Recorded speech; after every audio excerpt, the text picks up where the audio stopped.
Խնդրում եմ ձեր աղջիկներին, ձեր ջահել հարսերին, ձեր թոռներին, ձեր կանանց սովորացրեք Աստվածամոր պես շնորհքով հագնվեն, առաջի հերթին մեր խոնարհություն արտահայտման մեր հագ ու կապով։ Հիմա ցրտերն ընկել են, այ չգիտեմ, դուք ձայնագրում եք այս բանը, ես ուզում եմ որ մարդիկ լսեն։ Ես գալիս եի Հայաստան, ասում եմ ցրտերն ընկել են, երևի մի քիչ շնորհքով հագնված կնեն, բայց դուրս ես գալիս, աղջիկները այնքան քիփ են հագնված, որ չես իմանում վրան շոր կա թե չկա։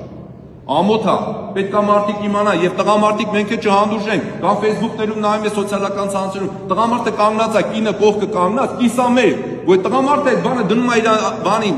Facebook-յան էջին, չի ասում համար, ամոթ չունեմ, բան չունեմ, ալամաշխարհը նայում է քո կնդան։